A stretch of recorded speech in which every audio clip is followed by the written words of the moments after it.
Hello, everyone. Welcome to the Tablas Creek semi-weekly Instagram live broadcast. I am, as always, Jason Haas, and I have what I think is going to be a really fun conversation this week. I'm going to be inviting Dorothy Gaiter and John Brecher, who you probably know as the longtime wine writers for the Wall Street Journal.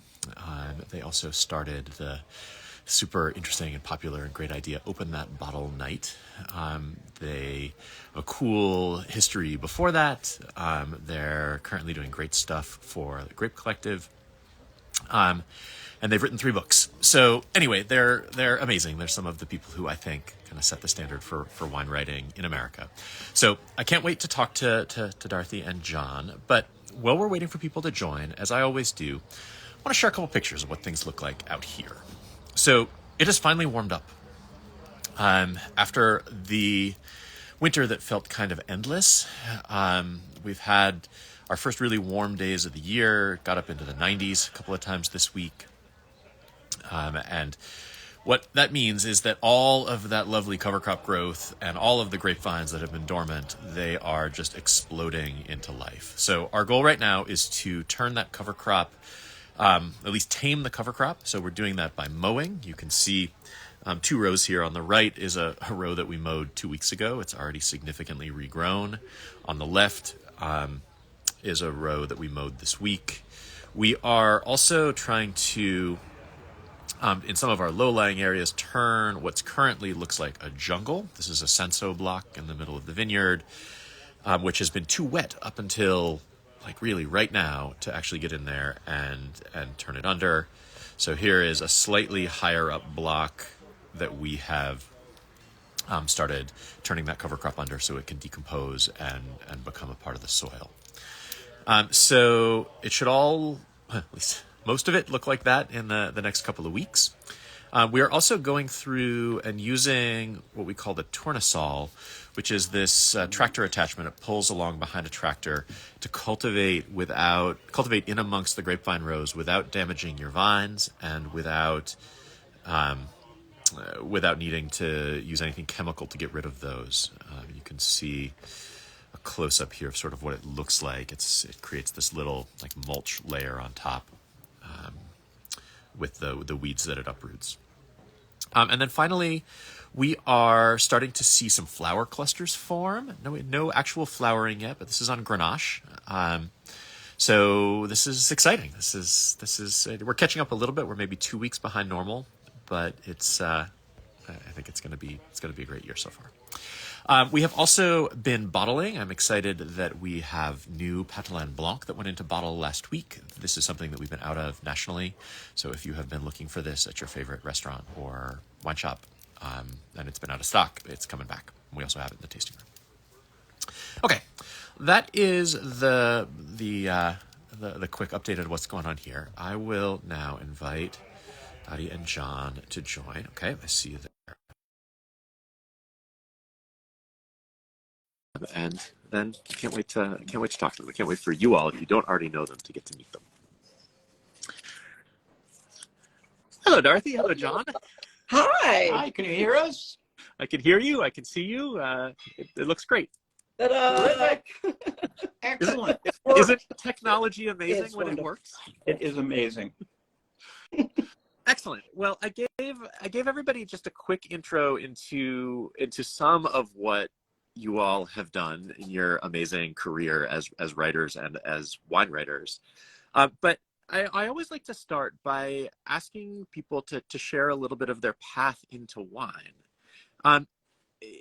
Was wine on either of your family tables as you were growing up? My family had Moog and David on Thanksgiving, and that was basically it. And my family had a bottle of Corbel champagne on Thanksgiving, and that was it.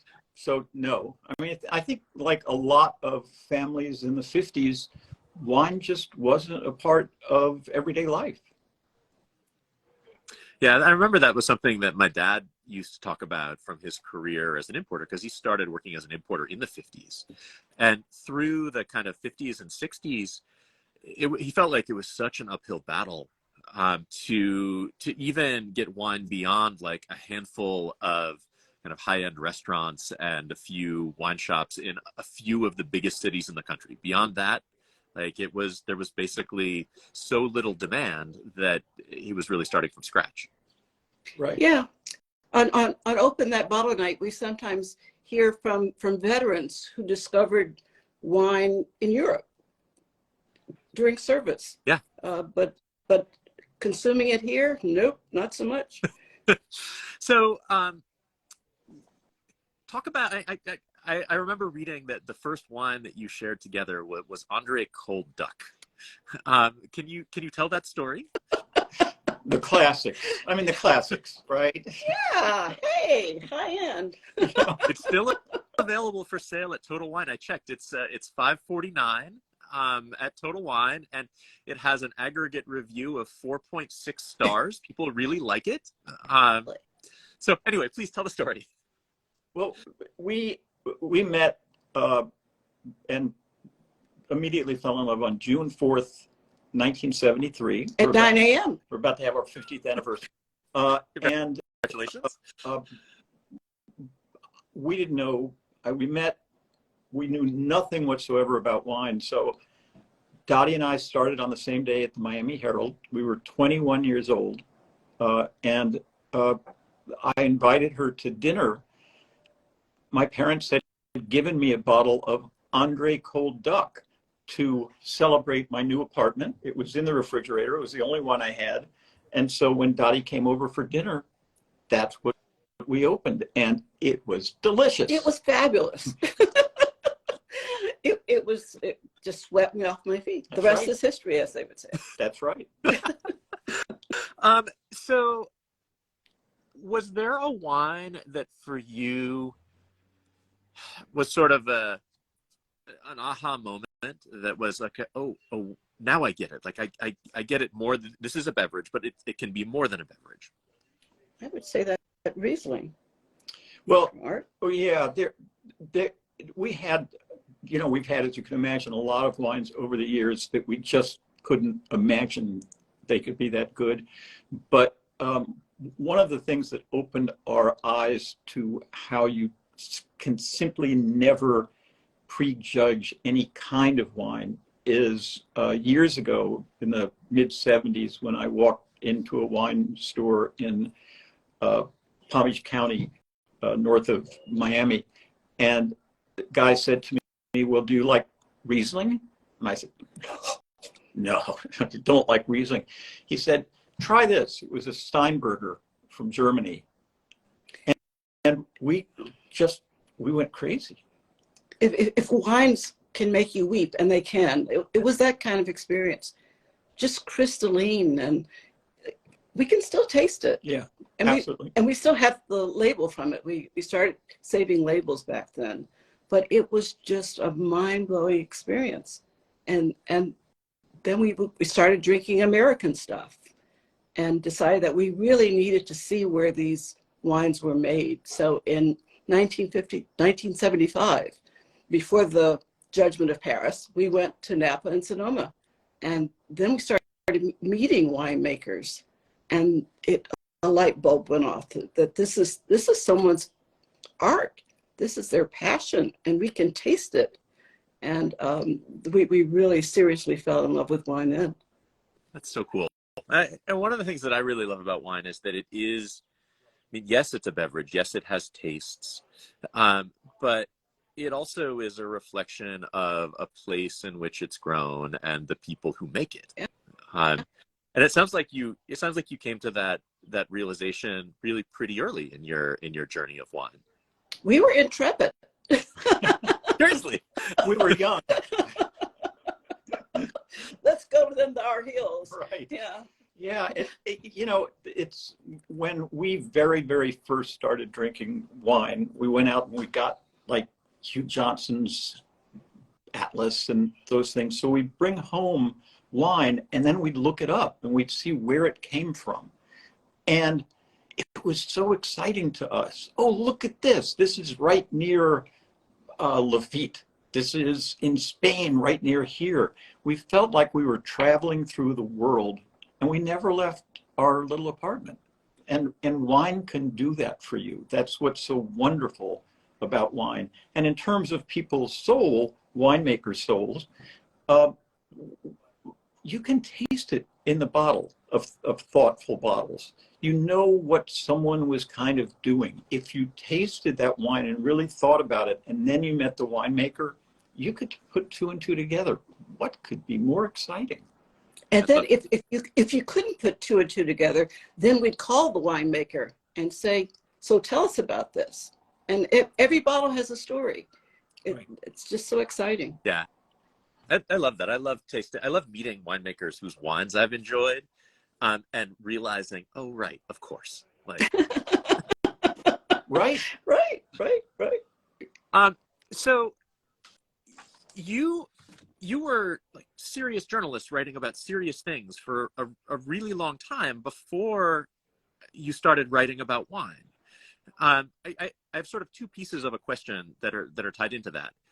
One, that kind of on the surface, what made you decide that wine was something you wanted to write about? And then the second piece of the question is, how do you feel like your background in hard news and in serious journalism, how did that influence the way that you chose to write about wine? Good questions. I became a journalist to write about race relations. And I did that for 27 years before writing a word about wine. I think that reporting and writing about anything is pretty much the same. We never thought we'd write about wine. It was our private passion. But when the Wall Street Journal was trying to get women to read the paper, they thought, well, we'll have a weekend section. Monday through Thursday, we'll tell you how to make money, and on Friday, we'll tell you how to spend it. And some of the editors who'd worked for John, he was a big deal page one editor. I mean, he decided what went on page one every day. It was awesome, just brilliant. And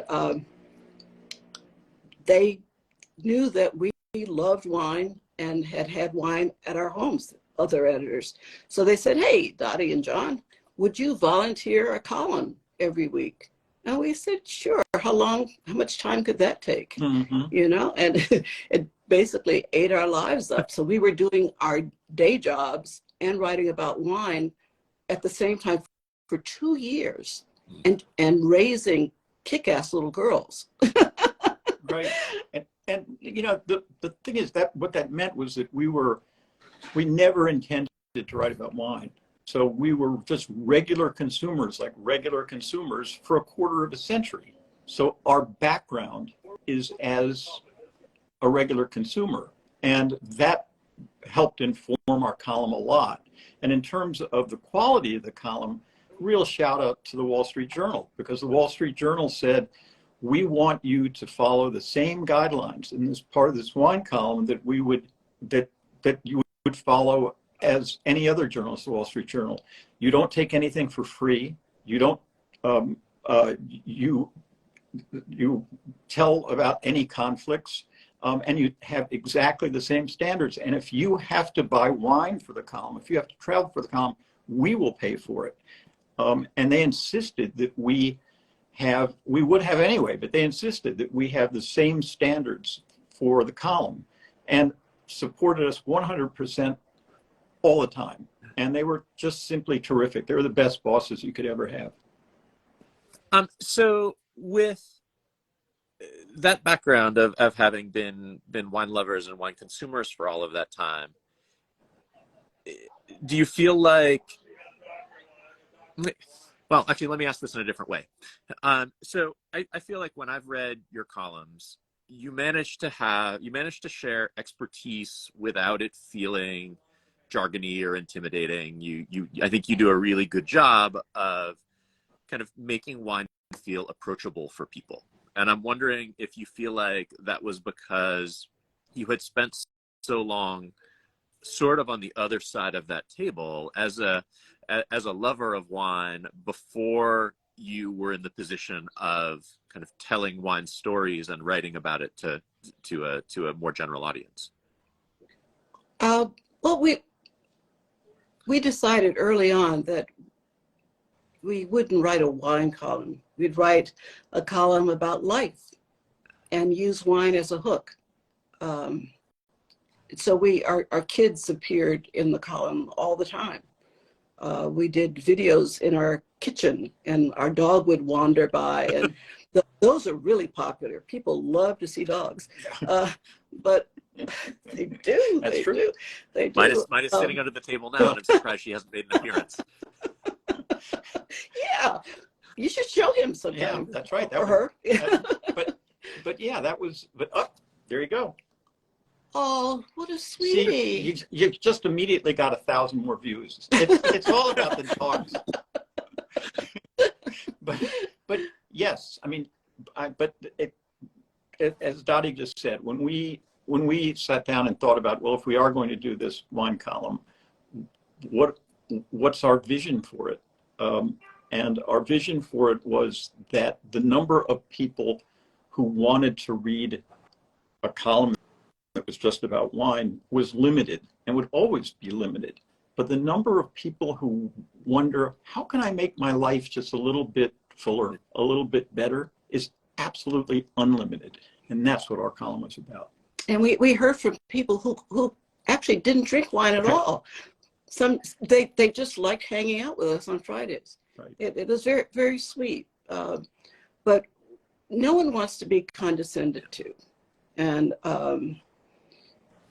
people writing about wine for a long time were white males using their jargon, and it was a very exclusive thing. And we were different.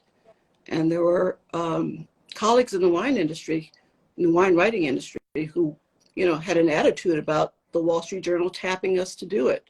Well, why you actually asked us that? We don't have letters behind our names that say we have this certificate or that certificate. We learn by pulling corks, and that's the way most people learn. So yeah, we're one of them. We're plebs.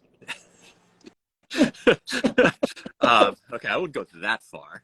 But no, I think that does inform, I think, the way that you've chosen to communicate about wine, and I think it's lovely. Thank you.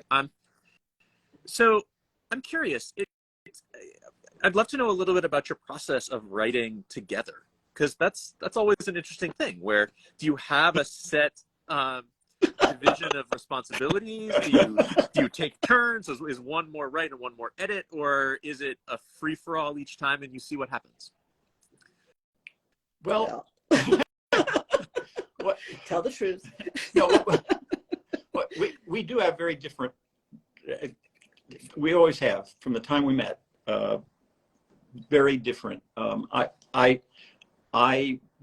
was a reporter but mostly my background is editing. Dottie has mostly been a reporter. I tend to be more concise with short sentences, kind of punchy, and I just kind of believe in just kind of get right to the point about everything. Dottie is more what's the word? She is more rounder. Be nice. No, be nice. and so we do approach, as journalists, we do approach what we do kind of in a different way. I've always preferred writing. She's preferred reporting. But with the two of us working together, what we found early on when we worked together is that when we decided to do a tasting, we would talk about the wines pretty much exactly the same way we talk about wines since 1973. And when we talked about them and took notes about what we were doing, at the end of the day, the column writes itself, because we know what we want to say because we just talked about it. So that's always been kind of the fundamental way that we write the column, is we write it when we're talking to each other. And then we bat it between us, back and forth, until we're both happy with it. That sounds great. And it can't be easy. You make it sound very natural, and I know you've been doing it together for a long time. But um, I mean, writing is not an easy thing to do, and it's always hard to feel like you have somebody else looking over your shoulder. Though it's also sort of comforting to feel like you have somebody else looking over your shoulder. I did a lot of writing together with my dad in the early years of Tablas Creek, where I would write something and he would take it apart and put it back together and make it better. And then, or he would write something and I would do the same thing for him. And like, it's not always an easy process to have somebody else True. going through what you have put together and changing it around and coming up with different ways of saying it. I used to take great umbrage with what John would do with my copy. Before we wrote about wine, I would run things by him sometimes, and he would say, well, I wouldn't do it this way. I would do it that way. And I would say, no, that's not going to happen. But he has a real talent with editing and writing. So I grew to defer to him more and more. Hey, I have to live with you after this is over, so I'm being very sweet. I'm being very sweet. But this coming Tuesday, I'm moderating a discussion with Esther Mobley and Ashley Cooper and Elin McCoy on wine writing, on reporting for the Wine Writer Symposium. Yep. And it's free, but people have to pre-register. And writing is difficult. And but John always says that it's easier if you've thought it through. If you know what you're going, that's the tough part, knowing what you are going to say. And once that's clear in your head, he's amazing. It just flows out of his fingers. And I'm the kind of writer who sweats stuff, and I over-report. I do 10,000 times more reporting than I need to because I fall in love with subjects. But this is going to be 1,500 words, not one word less, not one word more, and he sticks to it. And I guess I hadn't thought about it to this minute, but it must be a little bit like making wine. If you go out and you grow grapes and then you pick the grapes, and once they're picked, you say, okay, now I've got these grapes. What are we going to do? That's not probably the way you do it. My guess is that pretty much from the time the grapes are, the vines are planted, you have some sort of vision of what it is that you want to do. And certainly with that harvest, you have some idea, and that year you have some idea, well, what is it that I want to do? What's my vision here? Writing's the same way. You can't wait until all the grapes are in to decide, oh, you know what? I'd really like to make this kind of wine. But I just want to go back to what Dottie just said. Her get together with those other three extraordinary journalists is on Instagram at it's on was it Zoom, but all the details are on Instagram at Wine Writers Symposium. And that's where you can see where to sign up for it. It's free, and it's an amazing gathering. Yeah, I noticed that when I saw it posted, I can't remember, last week or maybe the week before, and it sounds like it's going to be amazing. I'm going to try to tune in. Cross your fingers. I'm not worried that it's not going to be amazing. I'm sure it will be amazing. I'm just hoping that I will be able to tune in as it happens live. If not, I'll watch it afterwards. But it sounds really cool. So you've written I believe you've written 3 books together also. Is that right? Or did I miss 4? 4 books. Okay. Mm-hmm. How is the process of writing? How do you approach the process of writing a book differently than you approach the process of writing, say, a column? Well, our memoir was really a bizarre undertaking. When you think of a memoir by 2 people, how do we do that? And there were parts that we would write together, and then there were parts that I would write, and there were parts that John would write. And sometimes I would start something and then leave it for him. we got to the point where he proposed and raised the question, well, why hadn't he proposed sooner? And I wrote for him to find the next time he sat down, because you were a jerk.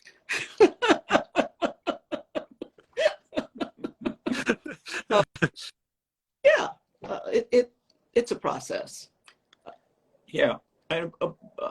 Books are hard. They're long. And Having never written one for mostly that reason, I feel it. They're hard. But if anyone who hasn't read our autobiography, Love by the Glass, Tasting Notes from a Marriage, we still hear from people regularly who just say that they've read it several times, they've given it to people, because it really is just about like living life well with wine. It's an absolutely lovely read. Thank you. And like, I feel like you can't come away from it without feeling carried along on this wonderful journey that the two of you have been on. It is such a pleasure to read. Thank you. We hear from people who say that their mothers have read it and now they understand their kids' obsession with wine. It's a very sweet connective thing. I bet.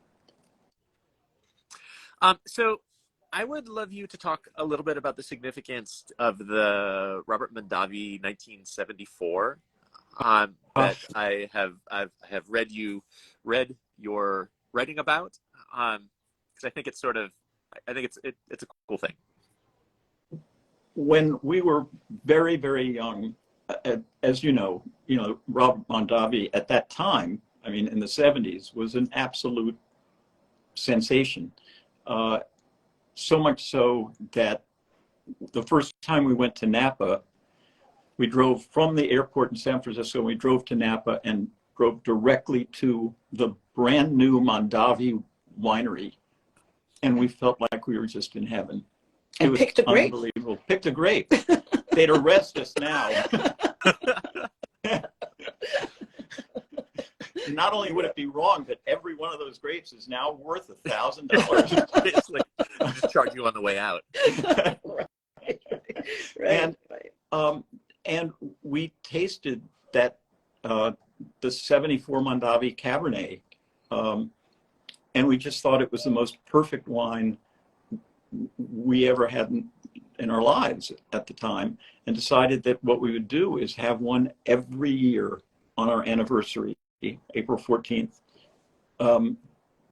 forever. And so we collected it for a lot of years, but unfortunately our marriage outlasted our Mondavis. Ye of little faith. Right. We should have bought more.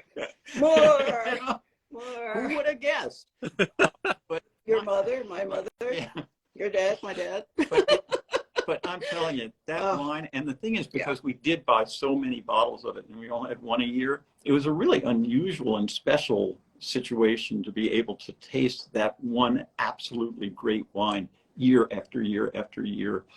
And it was great, but it's just the Mondavi winery is fabled for a reason.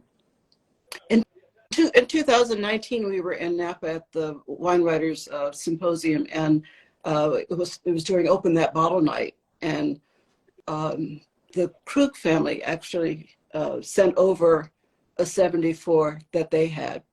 The Mondavis didn't have any that they could, I guess, had enough to share, and it was the oldest bottle that a lot of wine writers had ever had, and it was stunning. All those years later, just beautiful. It was just a great year, and people who knew what they were doing just made the best of it, and it was just lovely, soulful wine.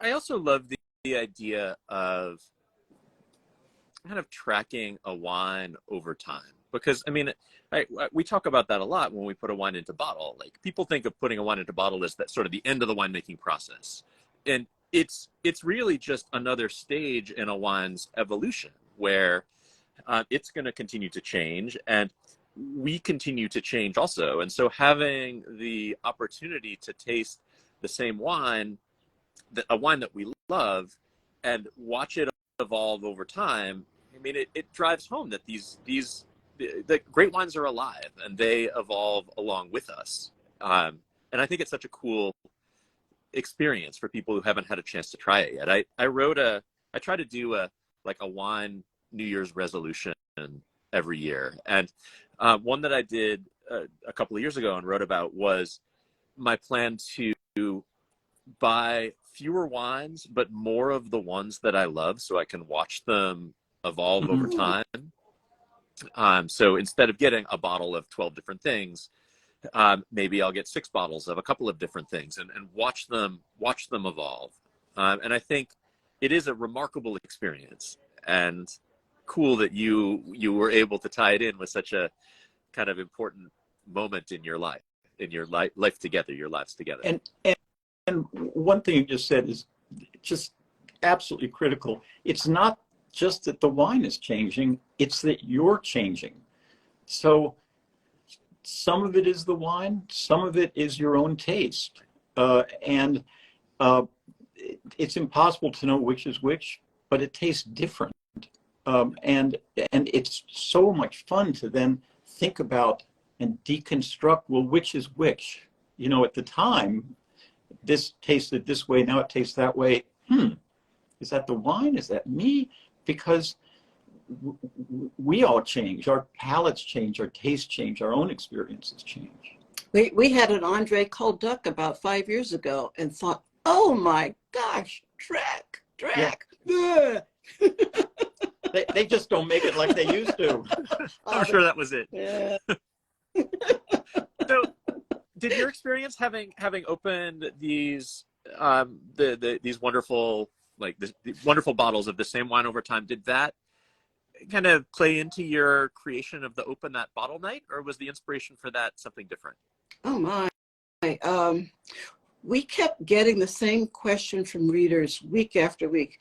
I had this one bottle that my deceased father gave me, or I bought it at auction, or it's left over from my wedding, or I brought it back from Italy when I was on vacation. When should I open it? And also, how much is it worth? You know, people ask us that about Blue Nun, 20-year-old Blue Nun. It's been gathering dust in my father-in-law's basement for the last 30 years. What's it worth? What's it worth? Yeah. And we would say, we know that bottle very well. You should open it this Saturday, plan a meal around it. And we would write this to individuals. But at some point, we thought, because we constantly get this question, a lot of people must have this situation that they have this one bottle. So let's, as a community, as a worldwide community, celebrate that bottle, whatever it is. And we called it Open That Bottle Night. And it's the last Saturday in February, when sometimes it takes a village, to open that bottle. And it immediately became an international thing. We heard from people celebrating all over, because people do, no matter how many bottles you have in your cellar, there's one or maybe 2 or maybe 5 that you keep looking at and you think, no, now's not the right time. And sometimes you just need a push. And that's where that came from. It's this question that people have. And we collect because we buy faster than we can drink. It's not that we intentionally want to hold on to stuff. But we have that same problem.